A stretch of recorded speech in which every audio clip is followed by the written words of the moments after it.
विक्रम संवत 2082 आने के साथ ही कुछ ग्रह गोचर में कुछ ऐसे ग्रहों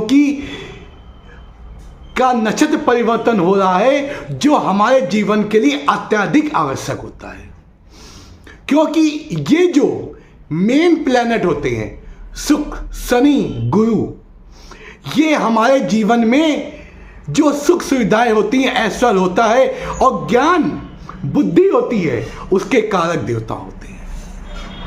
यहाँ हिंदू धर्म का नव वर्ष भी प्रारंभ हुआ, उसके साथ साथ शुक्र देव ने भी अपनी नक्षत्र की चाल बदल ली है। नक्षत्र की चाल इसलिए भी आवश्यक है क्योंकि अभी तक शुक्र देव शनि के नक्षत्र उत्तरा भाद्रपद में थे, अब वो गुरु के नक्षत्र पूर्वा भाद्रपद में आ गए हैं, वो भी 25 दिन तक रहेंगे। और ये जो नक्षत्र परिवर्तन हो गया, ये इन 3 राशियों के लिए बहुत ही अत्यधिक आवश्यक हो गया है, क्योंकि वो राशियां अभी तक शनि की ढैया से परेशान थी, कहीं शनि की 7.5 से परेशान थी, लेकिन इस नक्षत्र परिवर्तन के कारण उनको राहत भी मिली है। और उसके साथ साथ उनके जीवन में जो परिवर्तन आएगा उसके बारे में आज हम चर्चा करेंगे। आइए चलते हैं, वो जानते हैं वो कौन सी राशियां हैं। इसके पहले वो आपकी पहली राशि है वृश्चिक राशि, दूसरी कुंभ राशि और तीसरी मीन राशि। आइए बात करते हैं कुंभ राशि के बारे में कि कुंभ राशि के राशि वाले जातक जिनका नामा अक्षर ये है, क्योंकि ऐसा होता है कुछ लोगों को अपनी राशि नाम के अकॉर्डिंग राशि ध्यान होती है, उनको अपनी कुंडली में ग्रह गोचर कहाँ बैठे हैं इसका ज्ञान नहीं होता है, और कुछ लोगों में ये विधा होती है कि उनका कुंडली नहीं बनती है। आइए अब बात करते हैं कि वृश्चिक राशि वालों के जीवन में जो ये शुक्र का राशि परिवर्तन उत्तरा भाद्रपद से पूर्वा भाद्रपद में, ये आपको क्या अवसर लेके आएगा, क्योंकि 1 अप्रैल से ये परिवर्तन हो रहा है और ये युति आपके 5वें भाव में बन रही है। जब 5वें भाव में ये युति बनती है तो इससे क्या होता है, इसकी 7वीं दृष्टि आपके कहा जाती है एकादश भाव में।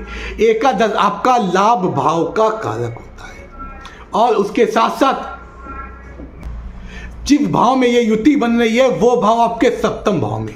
7वें भाव में होने से आपके वैवाहिक संबंधों में मधुरता, आप अगर साझेदारी का बिजनेस कर रहे हैं तो उसमें लाभ, और उसके साथ साथ आपको अचानक धन लाभ के भी योग बन रहे हैं। जो आपका पैसा रुका हुआ था वो भी मिलने के योग बन रहे हैं। तो ये जो राशि परिवर्तन हुआ है और उसके साथ साथ जो शुक्र का परिवर्तन हुआ, शुक्र का नक्षत्र परिवर्तन हुआ, ये अति उत्तम हो गया है, क्योंकि राशि परिवर्तन शनि का हुआ है, जिससे आपके ऊपर जो शनि की ढैया चल रही थी, ढैया का अंत हो गया है। अब आपके शनि ने जितना आपके जीवन में संघर्ष लाया था, वो संघर्ष आपके सुखों में बदलने वाला है, क्योंकि जब संघर्ष होता है तो व्यक्ति कुछ ना कुछ जीवन में सीखता है, शिक्षा मिलती है जीवन को आगे कैसे जिया जाए। अब लेकिन आपके लिए अच्छा और बेहतर समय आ गया। अब बात करते हैं कि आपके कुंभ राशि वालों के जातकों के लिए ये युति क्या फल रहेगी। कुंभ राशि वाले जातकों के लिए यह युति बन रही है द्वितीय भाव में। द्वितीय भाव क्या होता है, धन का भाव होता है। जब धन के भाव में युति बनती है, शुक्र क्या होता है, हमारे भौतिक सुखों का, गुरु क्या होता है, ज्ञान का। जब भौतिक सुख ज्ञान के नक्षत्र में आएंगे तो ज्ञान के कारण आपको बौद्धिक सुख मिलेगा।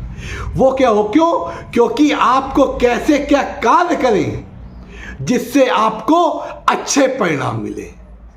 धन भाव मिल रहा है, धन के योग अच्छे मिलेंगे, कई स्रोतों से धन आएगा। जो भी आप कार्य कर रहे थे, जो स्ट्रगल कर रहे थे, जो आपको प्रॉफिट बेनिफिट नहीं हो रहा था, वो होने लगेगा। तो इसलिए कुंभ राशि वालों के लिए बेहतर समय। कुंभ राशि वालों के लिए शनि की 7.5 तो स्टार्ट हो ही गई है, लेकिन उसके साथ साथ कष्ट मिले और उसके साथ साथ उनका निदान भी मिलने लगे, अति उत्तम, सर्वोत्तम। तो इसलिए कुंभ राशि वालों के लिए भी यह नक्षत्र परिवर्तन उनके आय के स्रोत में वृद्धि करेगा और उनके इनकम के स्रोतों में वृद्धि करेगा। और अब बात करते हैं मीन राशि वालों के लिए। मीन राशि वालों के लिए यह राशि परिवर्तन उन्हीं के भाव में बन रहा है। देवगुरु बृहस्पति के नक्षत्र में शुक्रदेव आ रहे हैं और उसी राशि में बैठ रहे हैं, तो हो गया ना सोने पे सुहागा। तो ये स्थिति बनने से आपके ऊपर शनि का जो प्रकोप है, लेकिन उसके साथ साथ आपके जीवन में सुखों की वृद्धि आ जाएगी। आपका जो पैसा फंसा हुआ था वो मिलने के योग आएंगे, और जो आपके डिसीजन सही साबित नहीं हो रहे थे, प्लान अच्छा करते थे, सोचते थे अच्छा एग्जीक्यूट भी करते थे, लेकिन उसका परिणाम अच्छा नहीं मिलता था, अब इन 25 दिन आपको मिलेगा। अगर कोई प्लान किया है किसी बिजनेस के बारे में, किसी शुभ चीज लेने के बारे में, कोई अवसर प्राप्त करने के लिए, तो ये आप एग्जीक्यूट कर लीजिए, आपको सफलता अवश्य मिलेगी। और जो भी भौतिक सुख, वाहन, भूमि इत्यादि लेने का जो प्लान बना रहे थे, वो इस समय लीजिए, आपके लिए सही साबित होगा, क्योंकि ये जो ग्रह गोचर है आपके लिए अत्यधिक शुभकारी होगा।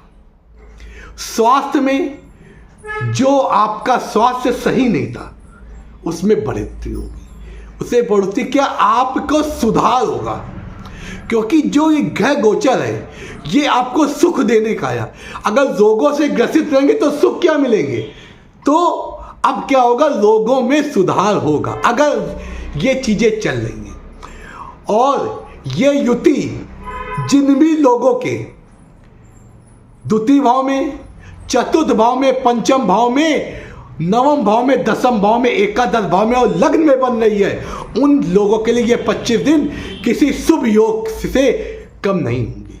तो ये जो राशि बताई है, इन जातक के लोगों के अगर ये युति इन भाव में बन रही है, अत्यधिक सफलता प्रदान करने वाली होगी। तो आपको अगर नहीं पता है कि ये युति आपके किस भाव में मिल रही है, हमें कमेंट्स करिए, मैं आपको बताऊंगा। अगर इसके अलावा किसी अन्य भाव में मिल रही है तो उसके संबंधित आप हमको कमेंट्स करेंगे, मैं आपको उपाय बताऊंगा, जिससे आपके ये 25 दिन जो कुछ हासिल करने वाले हैं, सफलताएं प्रदान करने वाले हैं, जिससे आपके जीवन में शुभ अवसर और सफलता और सुख समृद्धि का आगमन हो। नमस्कार, आपका दिन शुभ हो, आपके जीवन में कोई समस्या नहीं।